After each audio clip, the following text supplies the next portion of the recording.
Baik, Assalamualaikum warahmatullahi wabarakatuh. Sebelumnya izin memperkenalkan diri, nama saya Sherly Apriani Maulidia dengan NIM 12320606071. Di sini saya akan menjelaskan mengenai basis data kecerdasan buatan dan sistem berbasis pengetahuan dalam biologi molekuler. Nah, saya membuat PowerPoint ini dengan menggunakan kecerdasan dari AI. Nah, lanjut ke materi, yaitu ada penyajian dasar-dasar data, kecerdasan buatan, sistem berbasis pengetahuan dalam konteks biologi molekuler yang menarik dan informatif. Lanjut. Selanjutnya ada pengertian data. Nah, data di sini tuh kayak merujuk pada fakta, angka, statistik, atau informasi yang dikumpulkan dalam diferensiasi dalam bentuk yang dapat diolah oleh komputer. Nah, jenis-jenis data itu kayak ada numerik, terus ada teks, ada gambar, ada suara, atau kombinasi dari semua itu. Jadi kayak tergantung dalam konteks dan sumbernya. Terus juga ada penyimpanan dan manajemen data. Nah, di sini tuh kayak merupakan hal yang penting ya dalam konteks biologi molekuler untuk mempertahankan integritas dan aksesibilitas data. Nah, selanjutnya ada kecerdasan buatan AI itu sendiri. Nah, jadi itu ada pengertian dari kecerdasan buatan AI. Nah, kecerdasan buatan merujuk pada kemampuan komputer untuk meniru dan melaksanakan tugas-tugas yang membutuhkan kecerdasan manusia seperti memprosesan dalam bahasa alami atau pengambilan dalam keputusan. Terus juga ada teknik dan aplikasi kecerdasan buatan. Nah, di situ kayak diadopsi dalam berbagai bidang gitu, kayak termasuk biologi molekuler untuk analisis data, terus prediksi dan penemuan-penemuan baru. Terus juga ada dampak kecerdasan buatan dalam biologi molekuler itu sendiri, yaitu kecerdasan buatan telah mengubah cara kita gitu ya dalam memahami dan memanfaatkan data biologi molekuler. Terus juga mempercepat penemuan baru, terus juga keakuratan prediksi dalam berbagai studi dan eksperimen gitu di bidang biologi molekuler ataupun di bidang pengetahuan lain.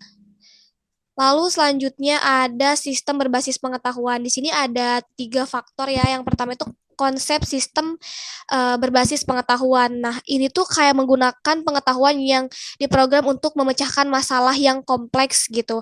Terus juga ada komponen-komponen sistem berbasis pengetahuan seperti basis pengetahuan, basis inferensi, basis data, dan antarmuka pengguna yang memungkinkan pengguna berinteraksi dengan sistem tersebut. Terus juga ada penerapan sistem berbasis pengetahuan dalam biologi molekuler.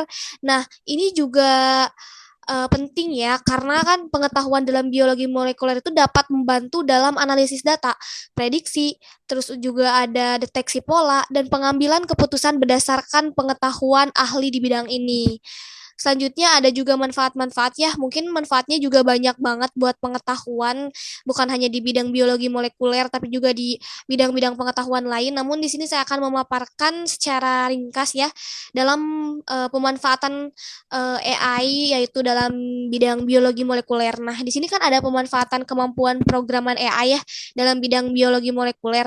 Di situ ada beberapa yaitu kayak mengatasi keterbatasan kinerja dan metodologi desain, terus ada juga meningkatkan proses pengambilan keputusan, terus ada juga analisis data yang lebih cepat dan efisien. Nah, mengatasi keterbatasan kinerja dan metodologi desain ini kayak ya itu kayak mengatasi keterbatasan gitu. Kayak metodologi desain tradisional dengan menyediakan algoritma yang lebih efisien dan solusi yang inovatif. Terus juga kalau untuk meningkatkan proses pengambilan keputusan, itu kayak kemungkinan si peneliti itu kayak praktisi biologi molekuler untuk membuat keputusan yang lebih akurat dan terinformasi berdasarkan analisis data yang kompleks dengan kecerdasan buatan atau lebih cepat dan efisien.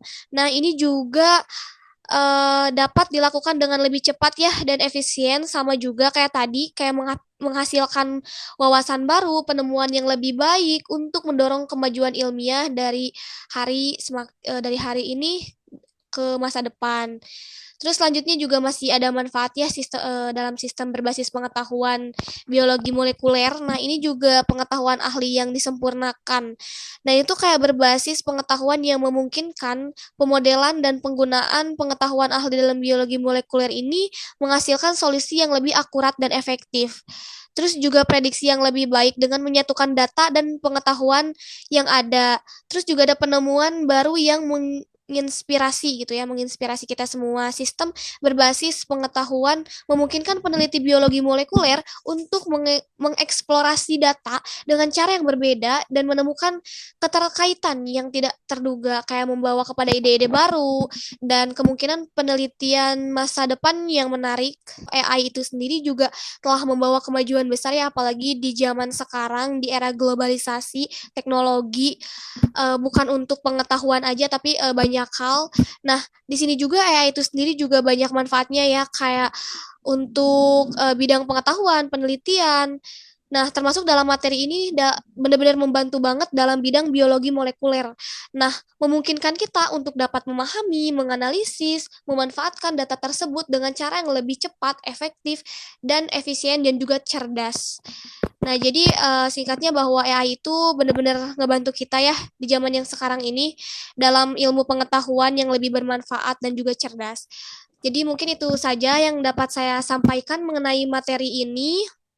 Eh, Mohon maaf apabila banyak kata-kata yang salah atau kesalahan dalam pengucapan.